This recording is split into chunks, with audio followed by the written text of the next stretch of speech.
Hey, Big Jason. Just wanted to give you a little review of AdvantageBot. It's a text scoring technology. It's based on an old piece of software called Glyphius. I believe back in 2007 it came out.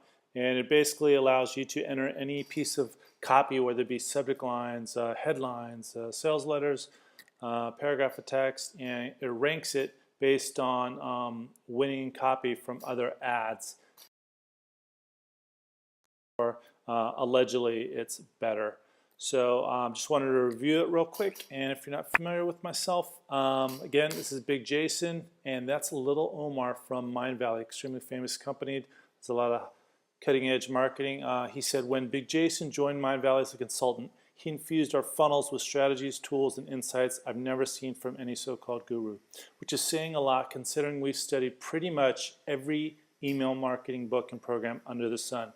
And again, that's Omar Michael, head copywriter of Mindvalley.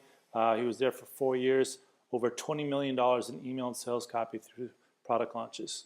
And I've also been certified as an email marketing optimization professional by Marketing Experiments.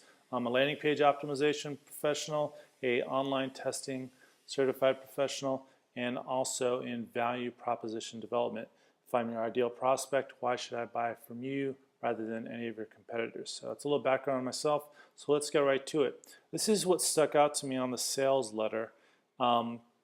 It was talking about more open rates, more sales. So this caught my eye. And when you look at it, I'm sure you're probably thinking a few things. So the first thing you're probably thinking is, wait a second, it says email subject line split test sent to 14,500 subscribers per test. And it probably makes you wonder, wait a second, per test, not per email. So typically you would think of a A/B split test, you would send 14,500 subscribers per email, and then the winner sent to the rest of the list. So obviously this must be a big list, but I'm sure thinking that per test, maybe this wasn't even an A/B split test. Maybe it was sent one day or at a different time. Who knows? So you're probably thinking this might not be, the most reliable A/B split test, or not even an A/B split test. So how reliable is the data? That's a good question.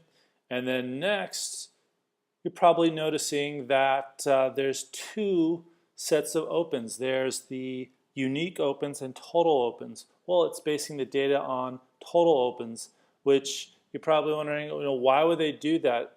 Doesn't total opens include as many opens as a single person opens the email? Or maybe their email program is opening the email. So yeah, that's correct. So one person could open up the email 10 times. 25 people could each open up the email 8 times. So I'm not sure why they're doing that. So you've probably calculated that the actual open rate is 5.42% and 8.7%.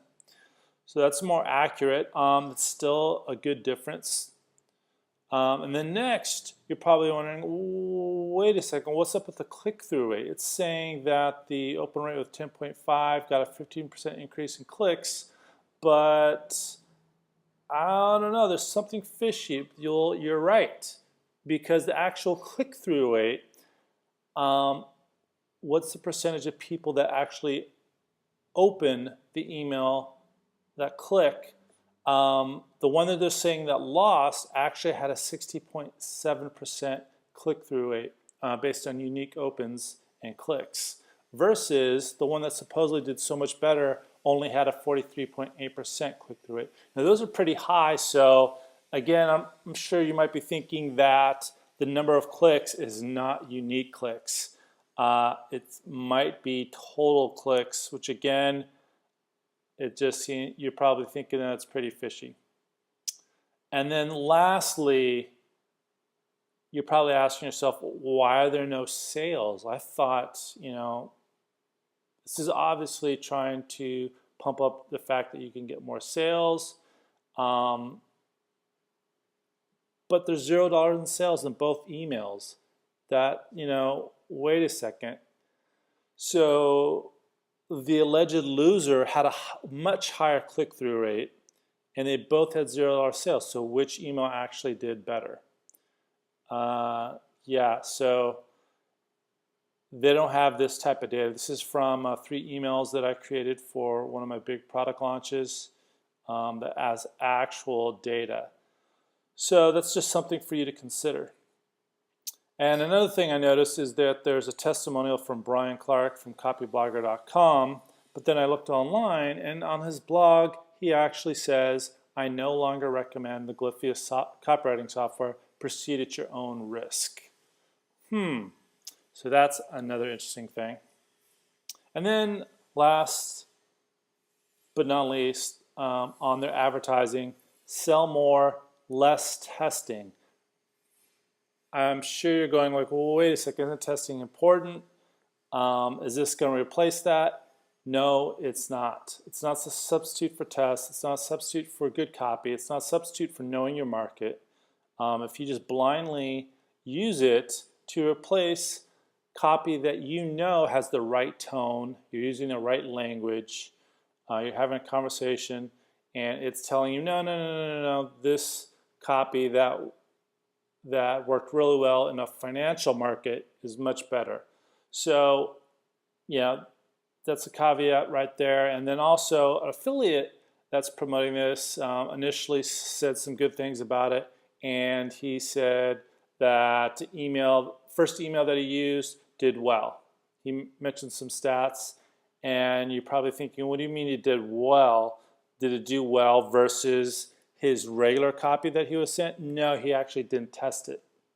So that's something to think about it. And then he sent another email going out, and he said he used it again on the first paragraph of the email.